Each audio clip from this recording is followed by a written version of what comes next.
D'après ce que vous me décrivez, ça pourrait être un effet indésirable de votre traitement. Ce sont des cas rares, mais ça peut arriver. Je ne pense pas qu'il soit nécessaire d'agir en urgence. Passez demain matin au centre de traitement. J'examinerai votre éruption cutanée.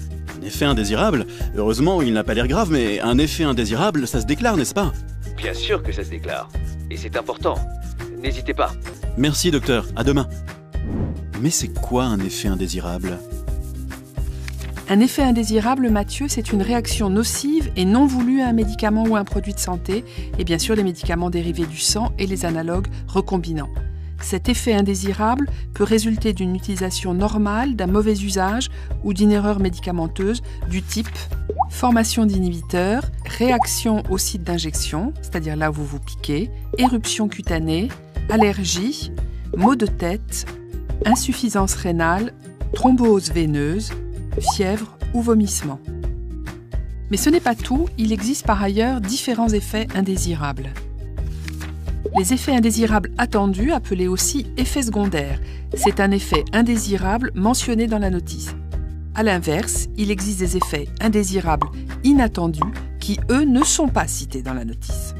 Enfin, il y a les effets indésirables graves qui nécessitent une hospitalisation ou une prolongation de l'hospitalisation, une incapacité à la sortie de l'hôpital ou un risque vital. Attention, vous devez être particulièrement vigilant dans les cas suivants. Lors de la survenue d'un effet indésirable peu après le début de votre traitement, d'un événement déjà survenu lors de l'utilisation de ce médicament et de tout symptôme ou réaction inhabituelle dans l'évolution de votre maladie. Dans certains cas, notamment pour les inhibiteurs, les thromboses ou encore les insuffisances rénales, l'effet indésirable ne peut être confirmé qu'après un examen biologique.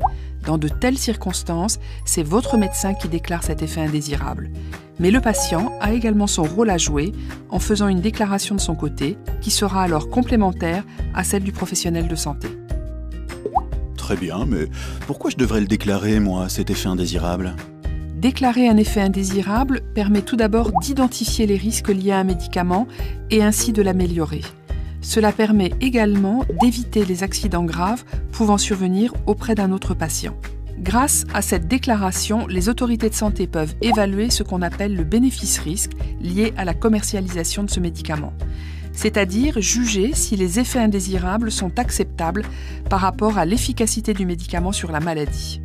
Et enfin, déclarer un effet indésirable est un acte solidaire, bénéfique à toute la population utilisant ce même médicament. Bon, si c'est pour le bien commun, j'y vais. Et voilà, c'est envoyé. Mais que se passe-t-il après ? Une fois la déclaration effectuée, une vraie mécanique se met en place. Un membre du Centre régional de pharmacovigilance dont vous dépendez prend en charge votre déclaration.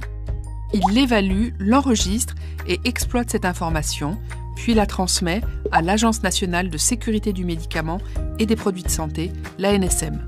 Selon le nombre d'effets indésirables recueillis sur le médicament et selon la gravité de ces derniers, l'ANSM décide ou non de transmettre l'information aux professionnels de santé habilités à prescrire ce médicament. Ils communiqueront alors l'information aux patients concernés.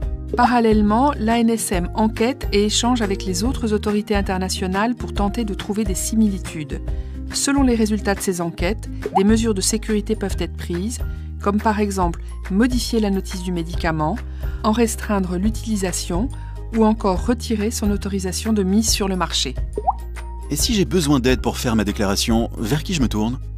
Vers tout professionnel de santé et le centre de pharmacovigilance de votre région, mais aussi les associations de patients, telles que l'Association française des hémophiles ou Maladies rares Infoservice. Vous pouvez également consulter le site internet www.déclareruneffetindésirable.afh.asso.fr. www.déclareruneffetindésirable.afh.asso.fr